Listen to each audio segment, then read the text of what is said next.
Hello, everybody, and welcome to this episode of In Between the Lines on D9and10sports.com. I'm Brian Hagberg with Dave Sherman and Andy Close with you here today, and we are going to talk some high school hoops today. We've got lots of stuff going on this week, especially this weekend as the playoffs are getting ready to go. We just wanted to reintroduce ourselves a little bit. Andy and I, you may have heard us on many of the D9 and 10 sports broadcasts over the season. Dave Sherman, wealth of knowledge, been on our broadcast. We appreciate you coming on, especially as I was out a little bit with some COVID issues myself. But has coached, played, broadcasted, brings a wealth of knowledge to the table. So, Dave, thanks for joining us here today. Thanks for having me. All right, so let's get right into it. We'll start with a little bit of a weekly recap. We had three girls across both District 9 and 10 this week reach the 1,000-point milestone.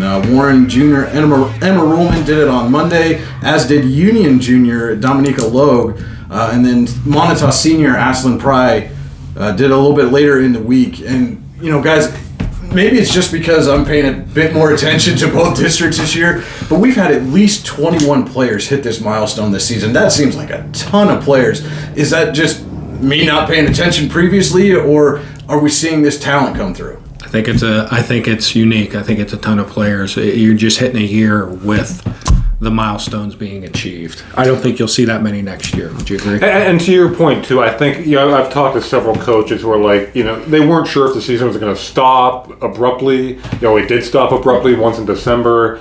I know a number of coaches that had players, especially seniors that were close, really, you know, maybe kept them in a little longer in certain games and really tried to push to get them to the milestone. Not that none of them didn't deserve. They're all terrific players and deserved it, but maybe, you know, with a little extra assist from some of the coaches to kind of, you know, maybe leave them in some ball games they typically wouldn't, just because you didn't know. And you want those talented kids to get those milestones because they deserve it. And we were fortunate enough to be on hand, Andy, you and I, Monday night as Ruhlman hit that milestone, and you got a chance to talk to her after the game, and let's go to that interview now. Warren's Emma Ruhlman following a win over Oil City in which she scored her 1,000th career point. Emma, first of all, congratulations. Thank you. What was that moment like? Well, I got a good lecture from our assistant, John, at the beginning of the game saying, don't count. I know I had 16 left, and so I just kind of went out and tried not to think about it, and I clearly didn't, because when I hit that shot and I heard Kelsey come over and she was like, Emma, you did it, and then the buzzer sounded, and I was like, oh crap, I'm done, like I got it now. So I was just very excited and stuff, and it was definitely a cool moment with me and my mom and my teammates, and like you could just tell my teammates were really happy for me, and I couldn't do it without them. Okay, that was Warren's Emma Ruhlman discussing hitting that 1,000-point milestone after the Dragons win over Oil City on Monday. But that wasn't the only milestone we hit this week. Andy, you were fortunate enough to be down at AC Valley as Levi Orton became that school's all-time leading scorer. Tell us a little bit about that. Yeah, you know what's cool about that is one of the players he passed on the 1,000-point list at AC Valley to get to that record was his dad. And he talked about how special that was, you know, being a father-son duo there at the same school. And that really is, you don't see that very often. I mean, you see a lot of, you know, fathers-sons, mom-daughters, you know, play at the same school, but not both to reach that kind of milestone. And that was really cool. And you could tell how much that meant to him and how much his dad has had an influence on his game. And boy, what a terrific player! Very impressive, very inside out. Not the biggest guy physically, but he'll post you up. He'll go inside. He's a great shooter. Just a very impressive game. It was a great milestone. His family was there to share it with them, and just very, very cool. You didn't by chance talk to the dad on how he felt about being passed up, did he? No, I think he was okay with it. Well, it's funny. You don't get to 1,600 points by being one-dimensional. You're going to get free throws. You're going to get transition hoops. I'm sure you can shoot the three as well. That's a lot of points to pile up. And like I said, you don't get them one way. No. In a unique situation, you know, we talked about it the other day, being able to have family in attendance in this season of all seasons. You know, usually I think sometimes we take that for granted, you know, that parents and siblings and maybe grandparents will be on hand for these big milestones. And there was a big question about that this year, but good to see that his family was able to be on hand for that special moment. And just something kind of unique about that, he did that playing against Sheffield. And on the flip side, Sheffield's Tyler Heppinger just recently passed his grandfather on the school scoring list. So again, just in this unique season, having a lot of unique events going on, and I think it's really cool to see all that stuff. You know, the positive spin on that, though, even though there's less in attendance in the building and in the gyms, there's more watching online. Plug for D9 and 10 Sports here. But no, truly, sincerely, you're hearing stories of folks in Florida and in Michigan and, you know, in Virginia getting a chance to watch their nephew or their niece or their granddaughter. So out of a negative, spun a positive. Yeah, and internationally, too. I know Tyler's dad told me he had a friend of his when Tyler broke 1,000 earlier this season that was watching from the United Arab Emirates. So not a country here very international. But again, you know, like you said, Dave, that's one of the positives to come out of so many negatives around COVID has been, you know, obviously us as an entity. Sure. We think that's pretty positive. We hope you do too. But just the ability to watch games. You know, I've talked to many coaches and fans who said, you know, they'll sit at home at some night and they'll have one up on their TV and another on their laptop. They're watching another on their phone. You know, maybe their spouse or one of their kids has a game up on their phone. And it just really, I think we're starting to see more and more people are just tracking everything and getting a better feel for what everybody's doing. And they can watch it together 2 nights later if they want, on an off night or over the weekend or what have you. So, again, bonuses everywhere.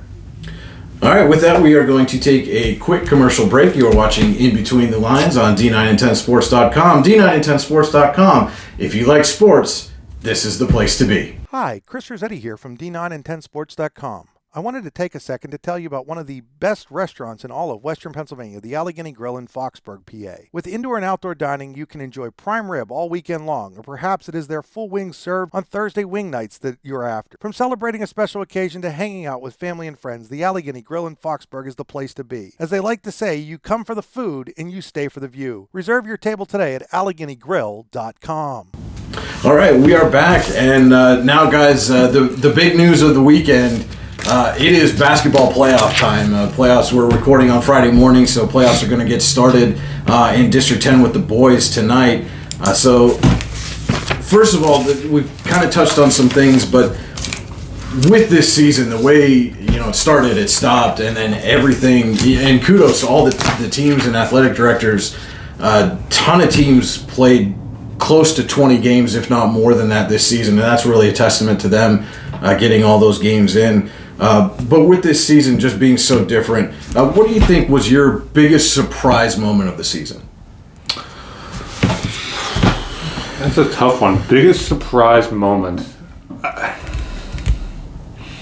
I think just the fact that we were able to get the season in. Mm-hmm.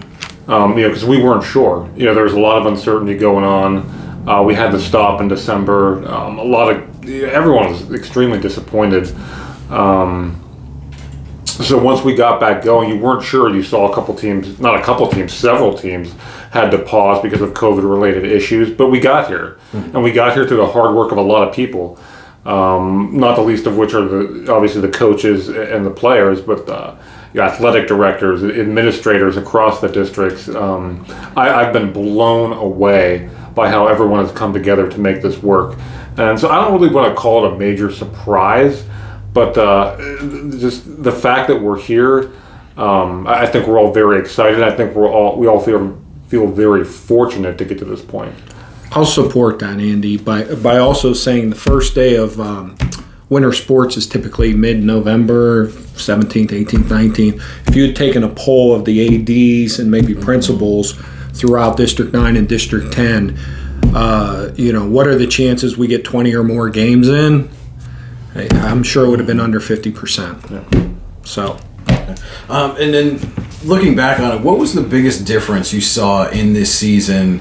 With the shortened season and things like that, due to the pandemic. Well, we saw a lot of new things. We saw double headers. We saw teams playing one game in one location, then busing off to play a different game in a different location on the same day. And I think that's something we might look at and be like, oh, wow, my goodness, that's an anomaly. And it is. And but these kids are young. They weren't going to get tired. Maybe got a little tired playing 4, 5, 6 games in a week. But I think that's probably just the biggest thing is the games stacked on top of games on top of games. And there's a lot of instances, not a lot of practice time involved there. Just, as one coach said to me, just roll out the ball and go play. I had another coach tell me we've had 3 practices the entire month. Because you're just going out there, you're playing game after game after game.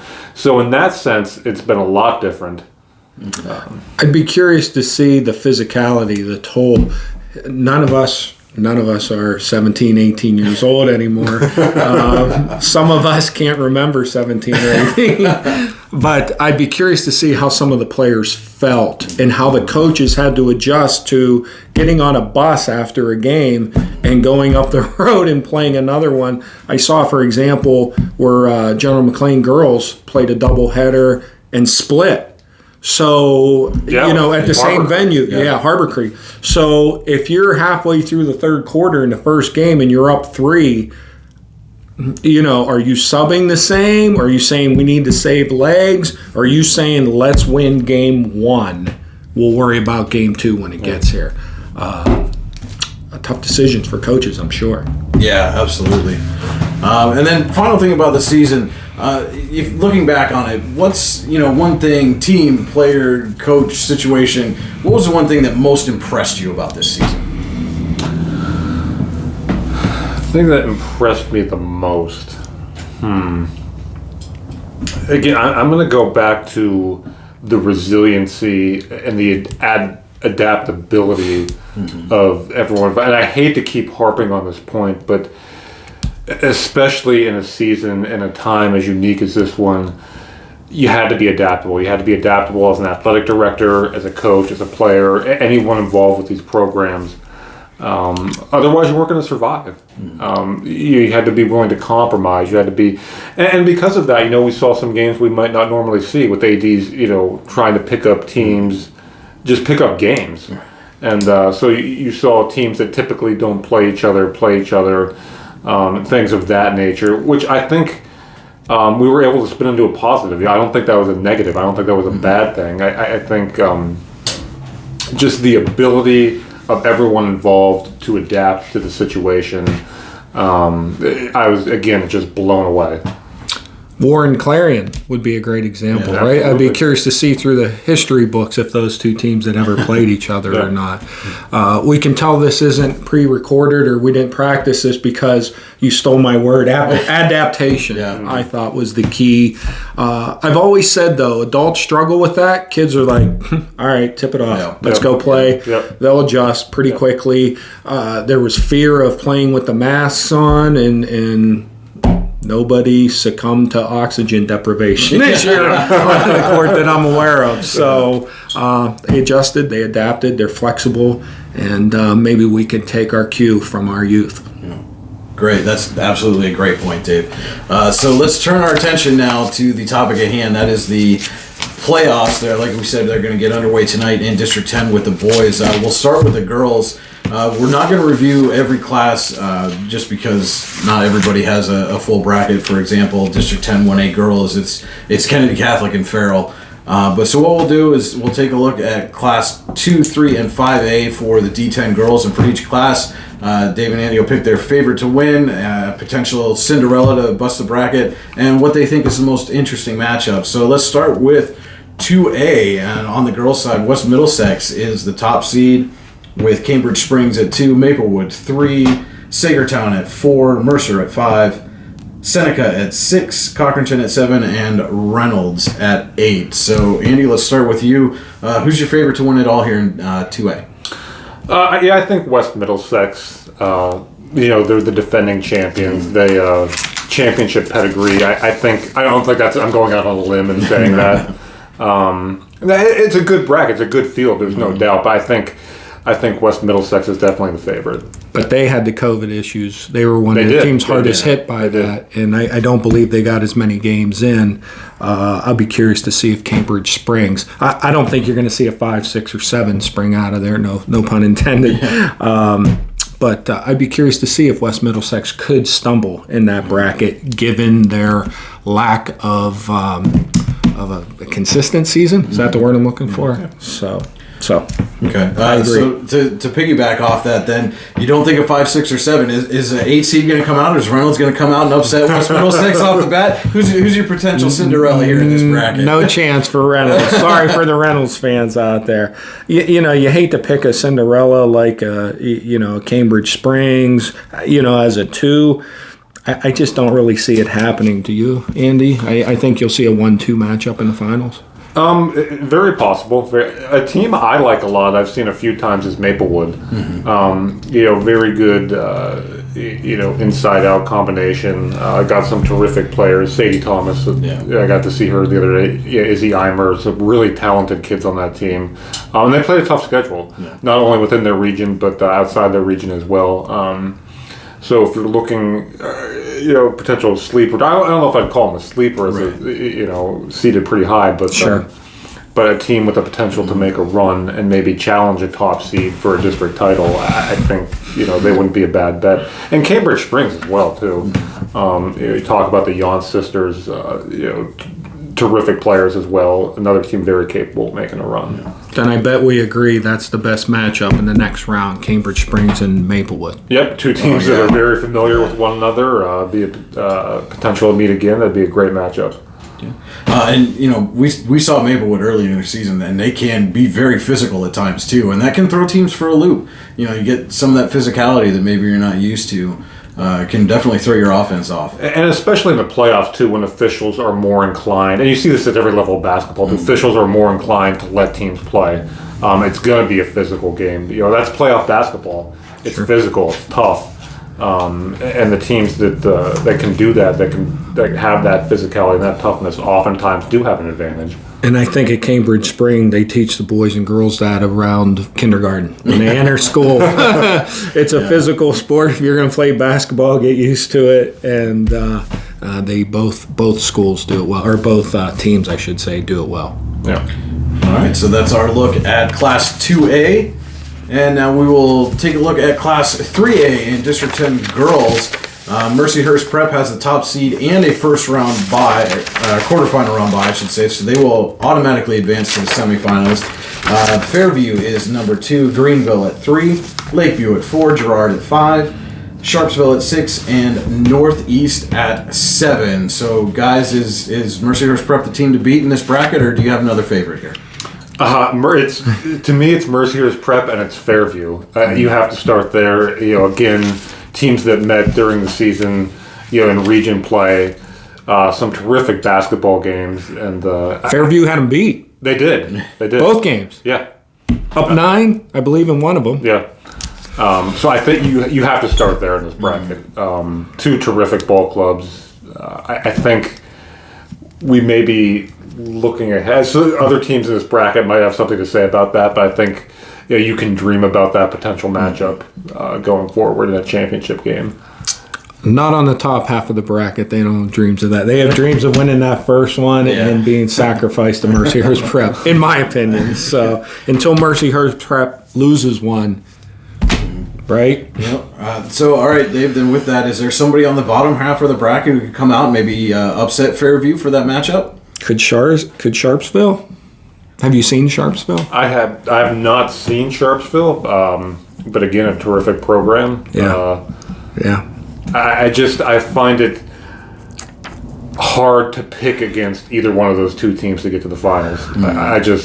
Not that it can't happen. It can certainly happen, and we've seen it happen in the past. Sure. Upsets happen. When you're talking true Cinderella, though, if they could get past Greenville, the reason I say that... Greenville, another quality team. Yeah, of course. We should talk about a little more as well. But the only thing I think of there is if Fairview looks ahead. And it's hard to do that. I mean, I think that term gets overused. They were looking ahead. They were looking past. When the ball goes up or the ball snapped or the ball's pitched, you're focusing on what's in front of you.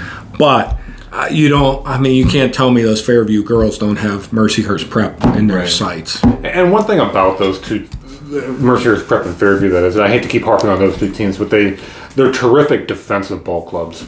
And defense travels, defense carries over into the postseason, physicality, defense, and those teams have it in spades. They both take the fun out of the game on the offensive end. Yes, they do.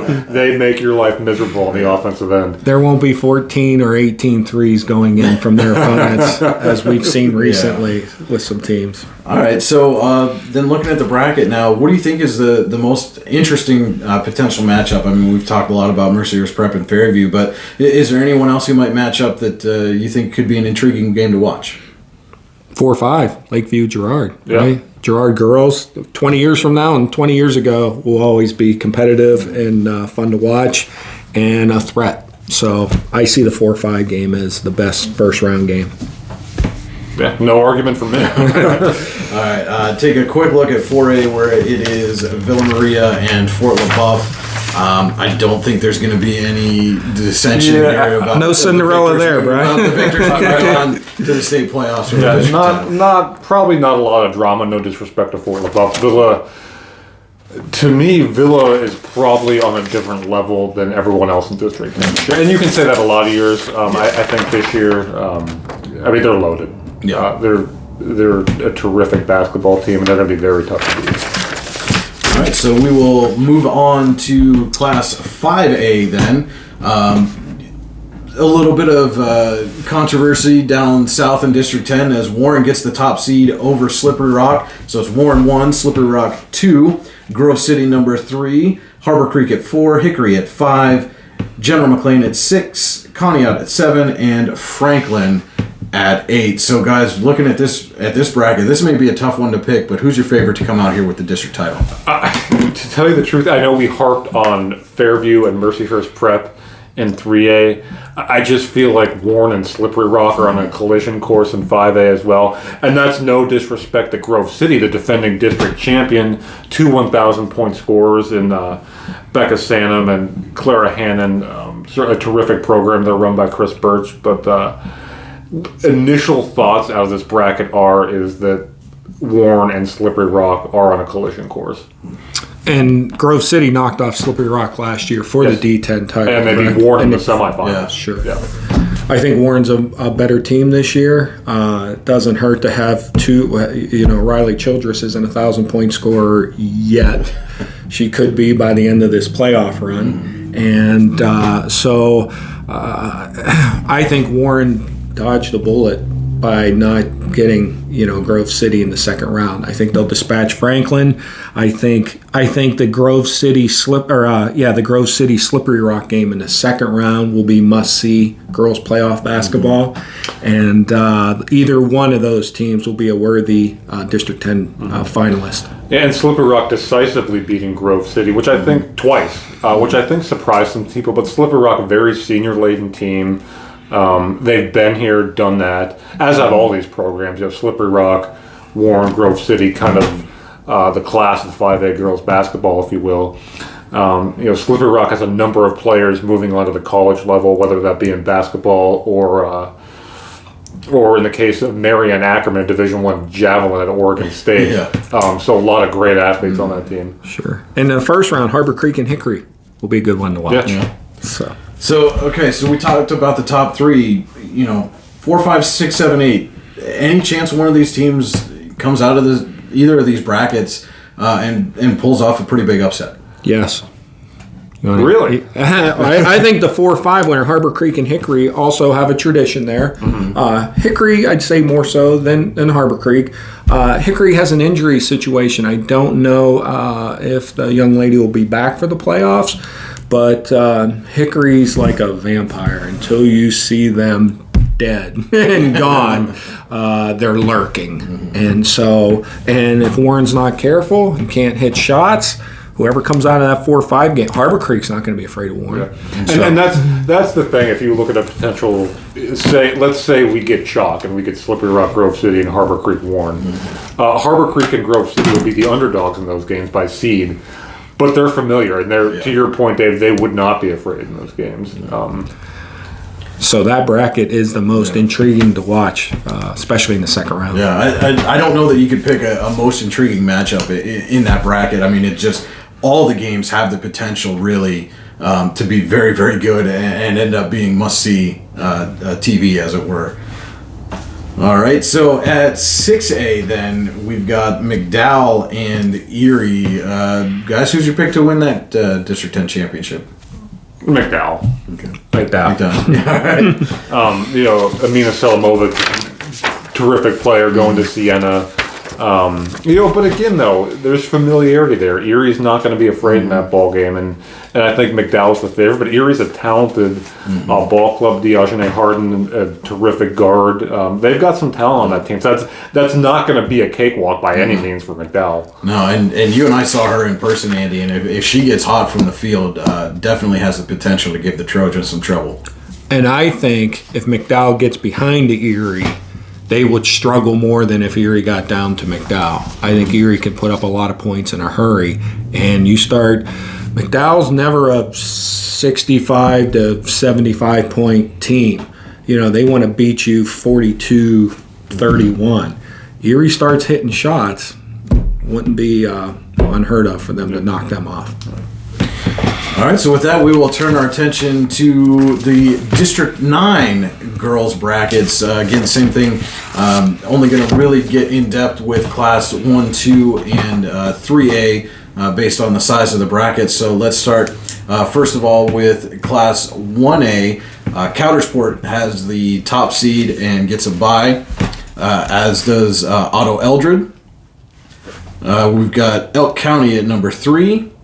Port Allegheny at 4, Clarion at 5, Cameron County at 6, Union at 7, North Clarion at 8, AC Valley at 9, and DuBois Central Catholic at 10. So North Clarion and AC Valley will play one play-in game, and Union and DuBois Central Catholic will play in the other. The winner of the North Clarion and AC Valley game will face Coudersport. The winner of Union DCC takes on Otto Eldred. So guys, looking at this bracket, who do you have as your favorite to come out of here with the district title? Well, I was just going to say quickly, congratulations to the 8-9 and 7-10 winner. Your prize is Coudersport and Otto Eldred. Good luck, ladies. Yeah. But go ahead. This is an interesting bracket. This is a very interesting bracket. I think Coudersport would be my favorite, and I understand. I'm not going out on a limb here. Sure. But this is I think open. They're beatable. I think there are several teams in this field that could win it. I would put County as the favorite, but only slightly. Very good team. Sarah Chambers, a terrific player. She leads the way for them.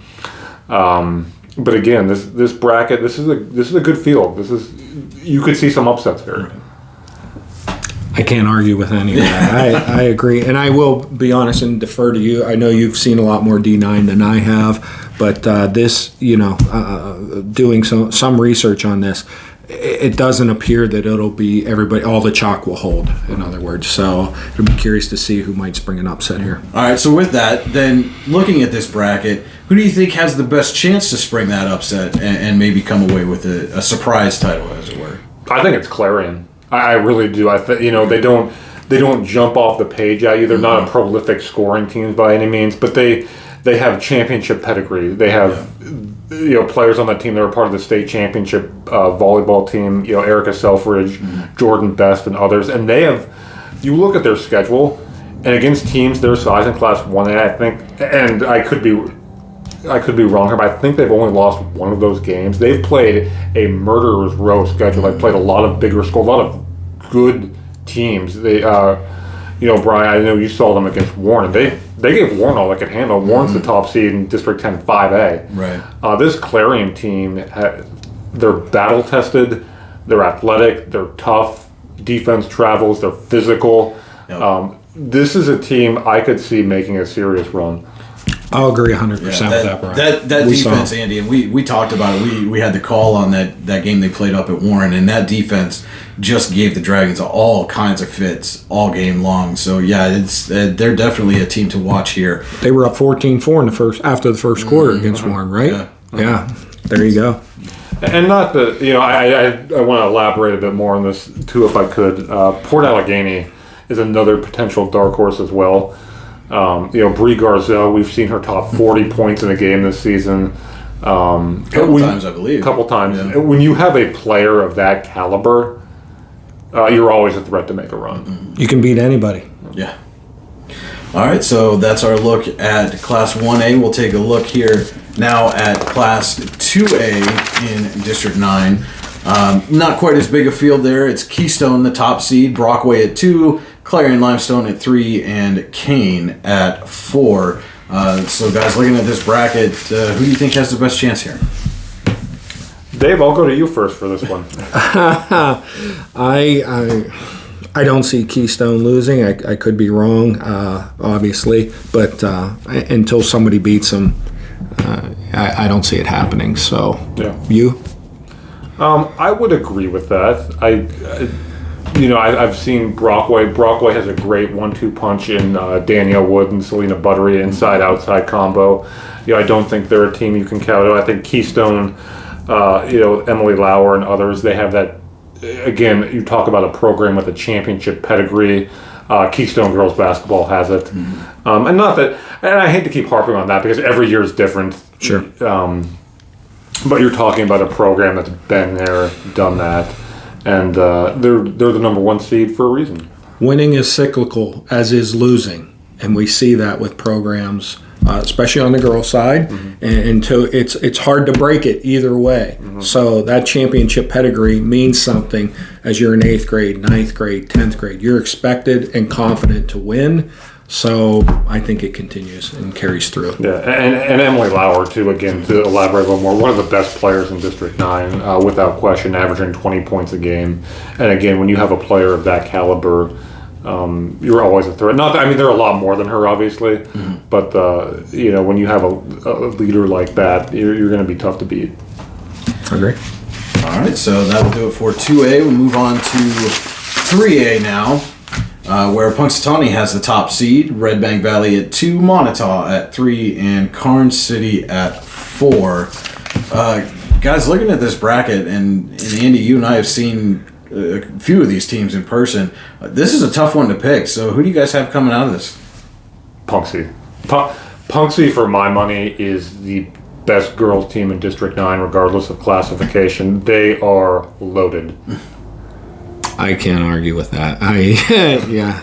Red Bank could give them a run in the final, obviously. They're a number 2 seed for a reason, but Punxsutawney seems to be the class of the And again, you talk about a Punxsutawney team that's battle-tested, another program. They've really been dominant over the last half decade or so in District 9. And just another program that's like a Keystone that's kind of firing on all cylinders. They're going to be very, very tough to beat. And you're talking about a team that has the potential. I don't want to, put unfair expectations on them, but I think they have the potential to make a little bit of noise in the state playoffs as well. They're very, very good. I agree 100%. I thought they have aspirations to win multiple playoff games, not just 2. Yeah, you talk about, a Sarah Weaver, a Riley Presloyd. You got some terrific players on that team, and they're going to be a tough out. And not to keep harping on that point, but they're very, very good. Looking at the 2-3 matchup real quick, do you think Montauk comes out and upsets Red Bank Valley, or is that going to go chalk? No, I think that's definitely possible. Again, when you have a player the caliber of an Aslan Pry, you're always a threat. I think there's a chance there. I think there's a good chance there. Could but won't.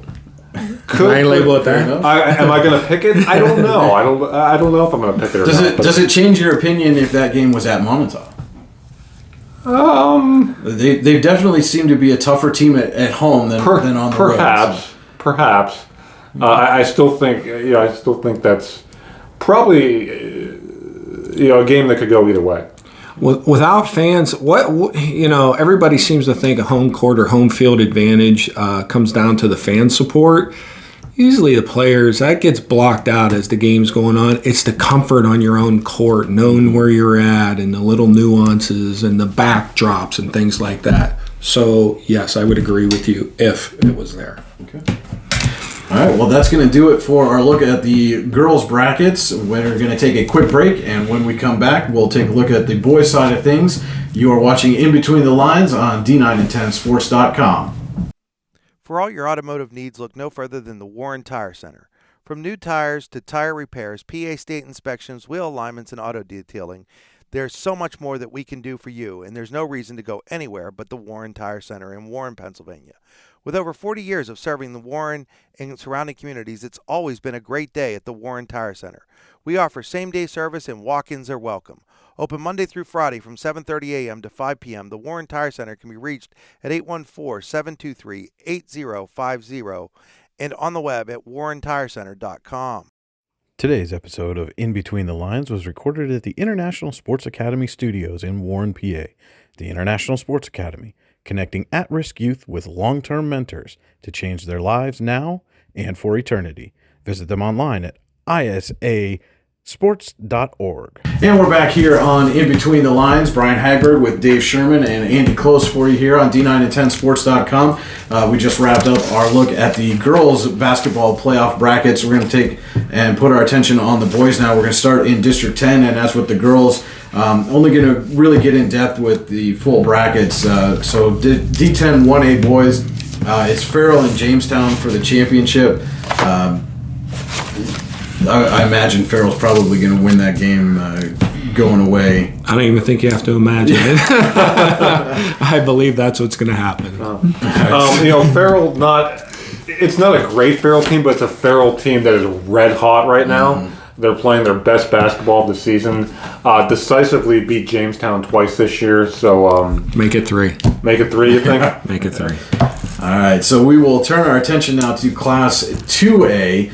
Kennedy Catholic has the top seed. Cambridge Springs is 2. Cochranton at 3. Lakeview at 4. Sagertown at 5. Mercer at 6. West Middlesex 7. And Reynolds with the 8 seed. So, guys, your favorite to win, I assume we're going to be looking at a lot of Kennedy Catholic this postseason. Kennedy Catholic is the favorite. They're a favorite for a reason. They're a terrific program. They have dealt with some adversity this season, not of their own doing. Won't really get into that aspect of it. Mm-hmm. And we're dealt another blow when one of their top players, Malik Lampkins-Rudolph, was ruled ineligible for the postseason, which, you feel bad for the young man, been with the team all season and not able to compete with his club in the playoffs. But, this is still a team that's got a lot of talent. They dropped from 6A down to 2A. I like their chances. Let's just go with that. But when you look at the bottom half of the bracket with Cambridge Springs and Cochranton, even Mercer, it's nice to see them step up a little bit. And Mercer, a program that's come a long way this year. Yeah, we saw them last year both against Warren late in the season, and then in my time at Youngsville, we got them in the first round of the playoffs. I believe they had a future prolific scorer who was a freshman. And so it is nice to see them as a 6 seed. But the game that'll be interesting, I think, will be in the next round when Cambridge Springs and Cochranton meet. And those are two teams, two programs that are very familiar with one another. Cambridge Springs beat Cochranton twice this year. Obviously, both were competitive ball games. But you know what they say, it's tough to beat a team 3 times in one season. So that'll be, if we get that matchup, that'll be intriguing for sure. I think the Cochranton coach milks the most out of his talent. I don't think I know he doesn't have the size. We talk about Cambridge Spring, how they start them in, I don't know what's in the water out there, but they're always big and physical and good. Yeah. But Cochranton doesn't have the same caliber of athletes, but they compete with them. But I like this Cochranton team. I've seen them several times. They play with a lot of confidence. Yeah, they do. Well balanced, especially on offense. You talk about a kid like John Gallo, Jabin Walker inside, and Tyler George. Really like some of the weapons they have. Wyatt Barzak, Keaton Grimes. Just a really well balanced team, and they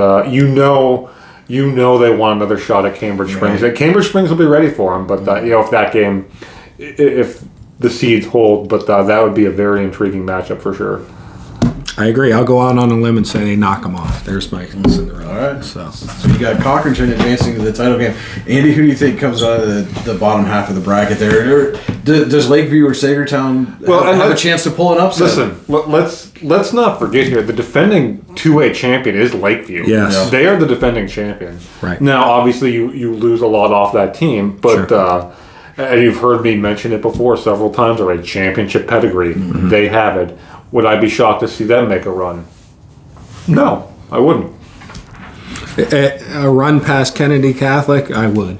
Well, maybe Kennedy Catholic, but to win the first round. Here's the thing: like, they're not going to be intimidated. No. If they match up with Kennedy, they will not be intimidated. Kennedy. Yeah, obviously, I think the favorite. I think we can all agree on that. But there's going to be a lot of interesting matchups in this bracket. And I think that region benefits from its geographical location. Excuse me, and who they get to play. You know, there's college guys around there. They just have an advantage that some of the areas, you know, such as the Warren County area, does not. And Sagertown is another team I like as well. You talk about a kind of a Brady Greco, a Max Fuller, Jaden Wilkins. There's a lot of pieces there that I really like from that Sagertown club as well. All right, so that'll do it for our 2A recap. We're turning our attention now to Class 3A. On the boys' side, Franklin has the top seed with Sharpsville at number 2, Northeast at 3, Greenville at 4, Girard at 5, Mercyhurst Prep at 6, Erie First at 7, and Seneca at 8. So, guys, Franklin's been the team to beat in 3A pretty much all season long. Does that carry over in the postseason? I think they're definitely the favorite. Easton Fulmer is a terrific basketball player, great shooter, but they are so much more than him. I think we look at some of the gaudy numbers in some games he put up, but realizing there's so much more. Hayden Adams is a very good player. Luke Guth averaging double figures, a terrific athlete, committed to Vanderbilt already to play baseball. And then you talk about a talented freshman and a Damon Curry. This team has a lot of good parts to it, and they are the favorite. They are the top seed for a reason. And they're looking to make noise in the state playoffs as well, but they got to get there first. Girard always lurks. Mm-hmm. Always lurks, regardless of year, talent, what have you. So if they get by Greenville, they'll have a plan for Franklin. Yeah. Whether, how it plays out, how you execute's a whole nother story. This is an interesting bracket. You guys agree? This could be a fun one to very interesting bracket. Watch it play out. And so looking at that, at the bottom half of the bracket, does Sharpsville make it chalk? Does Northeast come out? Erie First or Mercyhurst Prep? What kind of shot do they have to come get in the district final? I like Sharpsville. I just think the strength of schedule, that ultra-competitive region. Yes. They did lose to Franklin twice during the season, but they do have some very impressive wins. Beating Grove City, beating Fairview. Two teams that we'll get to 4A in a minute, but they have some impressive wins. And I want to go back to the top half of the bracket too, where Greenville potentially lurks as well. You're talking about a Greenville team that knocked off Meadville, and I remember when that when I saw that, I thought, wow! I said, "There's a team that can beat anyone on any given night." You have a 1,000-point scorer in Ben Cano. Again, you have a team with a lot of talented players on it. They're a scary matchup for me, especially if I'm a top seed. That's not to say that Franklin's not the favorite, as we touched on. Sure. I think they are, but that potentially could be an uncomfortable matchup. And that was a late season win over Meadville too, and the things that kind of win can do for your confidence going into the postseason absolutely makes Greenville a dangerous team. I think that's a very valid point because early December you might catch some teams coming off of football runs and things like that.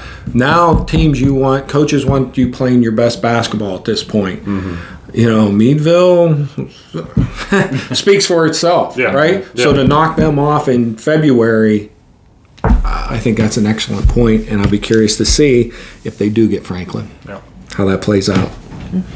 All right, so that'll do it for the 3A bracket. We'll turn our attention now over to 4A, where we've got another pretty loaded field.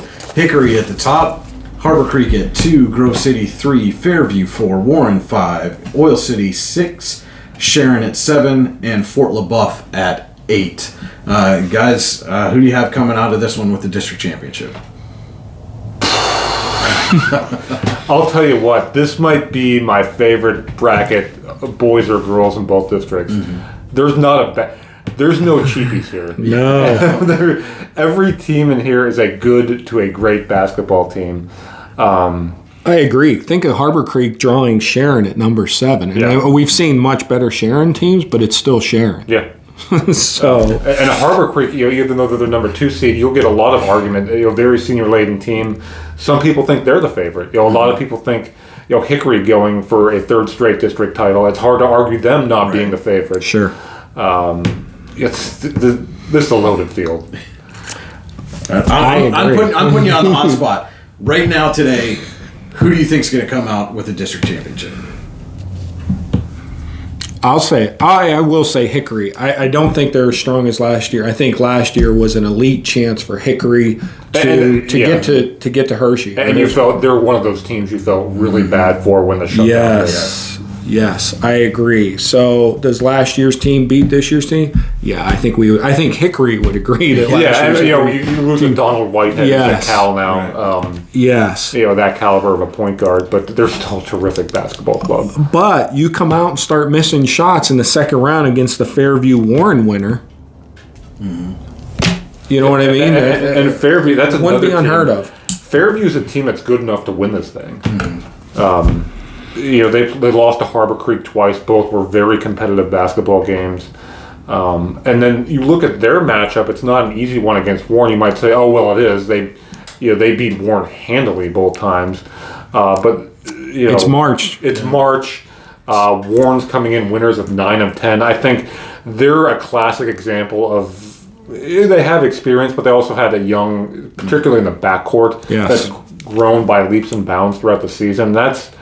I think Fairview obviously the favorite in that game, but that's a 4 or 5 game for a reason. To your point, Warren put up 20 points twice early in the season, put up 80 plus the other night. Yeah. They have the arrow is pointing up with Warren, and I'm sure the Fairview coach is very well aware of that and may as well just burn the film on the first 2 games. You talk about a team peaking at the right time. The absolutely classic example of that with the way Warren's played over the last couple of weeks. And again, just to touch on the depth of this bracket, not to get away from Warren, but I'm going to get away and look at a Fort LaBeouf, who's the 8th seed. That's a good basketball team. Now, are they on the same level as a Hickory or a Harbor Creek? No, but they're not. Marquise Richmond is a terrific guard, and they have depth, especially on the interior. Some guys that can really play. When you look at a Dreyer or Derek Black. They got size. They have guard play.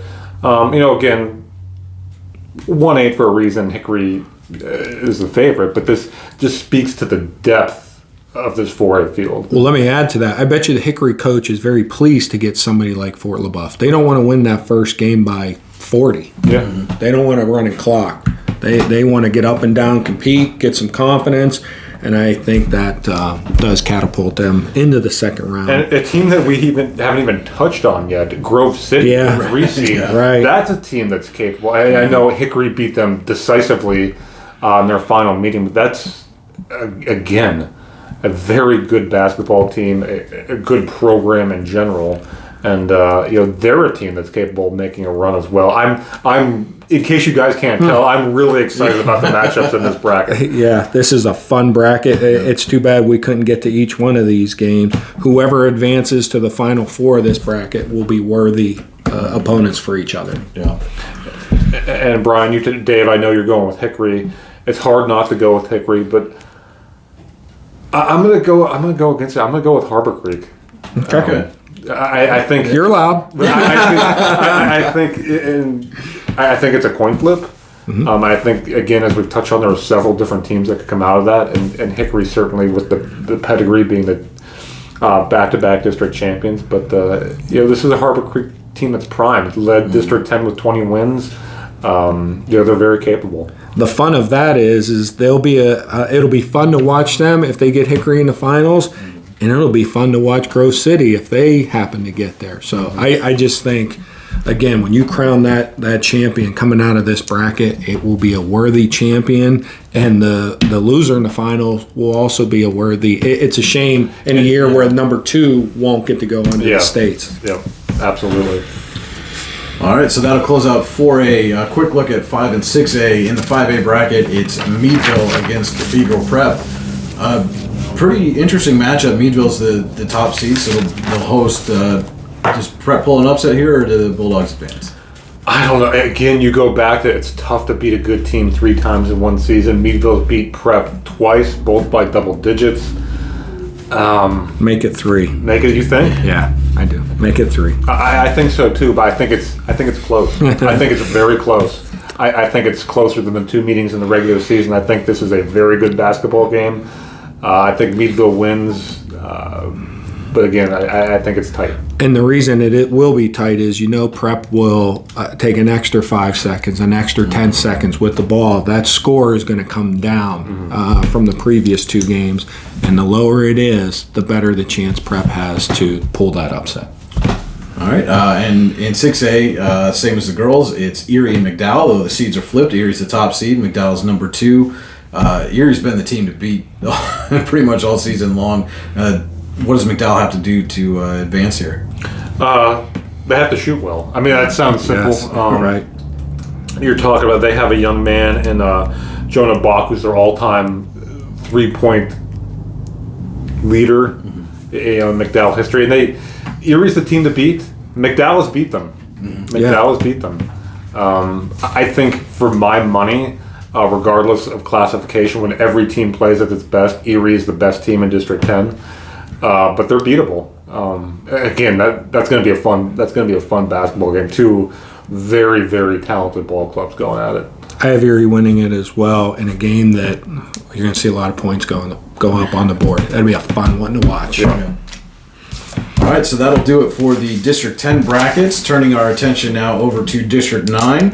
We're going to start with Class 1A, where Elk County Catholic has the top seed.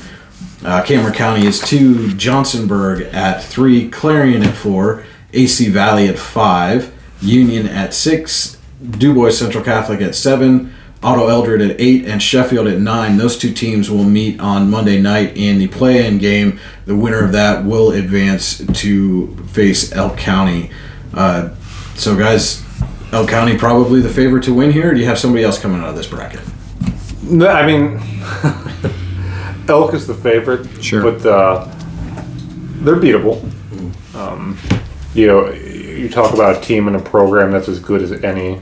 Sure. You expand that beyond District 9 and 10. What Aaron Straub has accomplished with that program is nothing short of phenomenal. Agreed. And he's got another good team this year. He's had better teams. He's had better teams, but this is still a very, very good basketball team. You talk about a Mark Krause and Charlie Brino. This team's got shooters. They're tough. They play tough defense. Always. They're going to be a tough out. I had the opportunity to expand on that a little bit. I had the opportunity to watch them when they played Cameron County, and Elk won that game. They shot the ball very well in that game. They won that game. But Cameron County, a very talented ball club, as well. Caden Belden, a terrific guard. You talk about they have size too, led by Hayden Brown and others. They're very big front court. So you could see, potentially if chalk holds those 2 teams, meeting again in the finals. And Cameron County's, they've really established themselves as a program as well. This is much more, I think when everyone thinks of Cameron County, you think, we think back to Nate Sestina, obviously. Sure. The terrific career he had, went on to have at Bucknell, Kentucky, and now in the G League. But this is a program that's really been ascending, and for the past decade, really. There are teams in this bracket that lose to Elk County before the ball's tipped off. Cameron County's not one of them. Nope. So that helps. That's underestimated to a casual fan. But, they won't be in awe of Elk County. And it'll be interesting to see if they meet in the finals, how that turns out. I know we don't spend a ton of time on the lower seeds, but I do want to congratulate Sheffield first-year coach Jordan Copley. They have Tyler Heppinger is a terrific player, as we've touched on.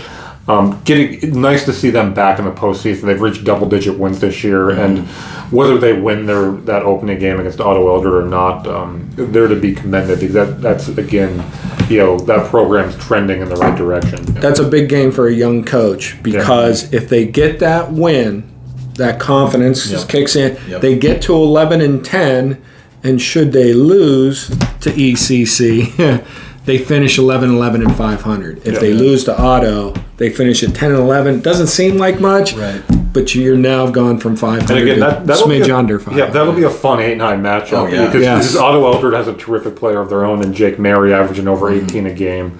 That one's going to be a lot of fun. In one of my favorite gyms in Western Pennsylvania, the Terror Dome. It's a great place to watch a basketball game, and that should be a good one. And maybe the best name for a gym, too. Yes, absolutely. All right, we will turn our attention now to Class 2A, where Karn City has the top seed, Coudersport at 2, Keystone at 3, Red Bank Valley 4, Ridgeway 5, Clarion Limestone at 6. Karn City has a bye into the quarterfinals. Are the Gremlins the team to beat here, or are we looking at maybe Cowdy or Keystone? Andy, let me ask you real quick first. If you're Karn City, do you want that bye?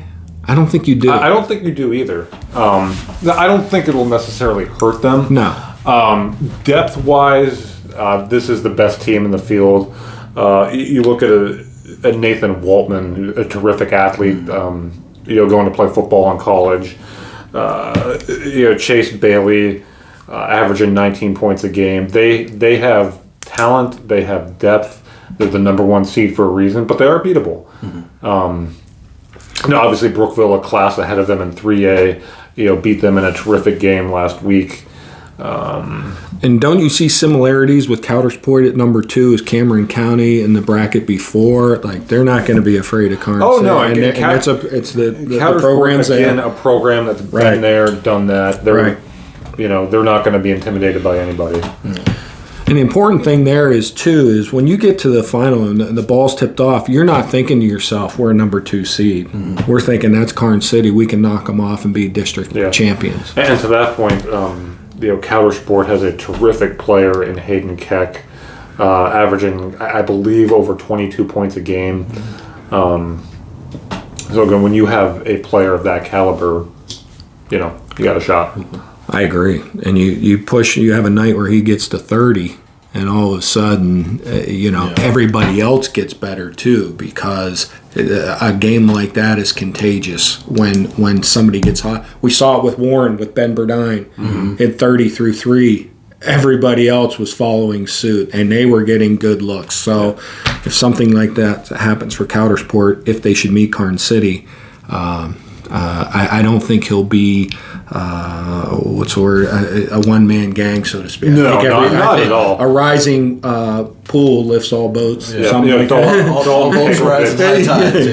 Keglevitz, Derek East, and a couple of very good players in their own right for Cowdy. I do want to get to District 10 4A is probably my favorite bracket. District 9 2A has my favorite matchup. Okay, which one is that? It is Ridgeway and Red Bank Valley. Oh, yes. You want to talk about 2 teams with completely different styles of play. Red Bank Valley scored 99 in a game this year. They put up over 100. Right. They are run, gun, fun. They have a number of different guys who can fill it up. And then you have Ridgeway. Ridgeway would be happy to have that game in the 20s. Just the contrast in styles. That game, I'll tell you what, that game is going to be a treat. Yeah. And that's, Ridgeway is the team most people around here, when you talk about, does Pennsylvania need to institute a shot clock? That's the one team most people in this region will point to as the reason why. But it's worked so well for them. And I'll tell you what, it's not that they can't. They have a style. Yep. They stick to it. They're very good at it. Tony Allegretto, one of my favorite coaches. Tony, I love you. I love what he's built there.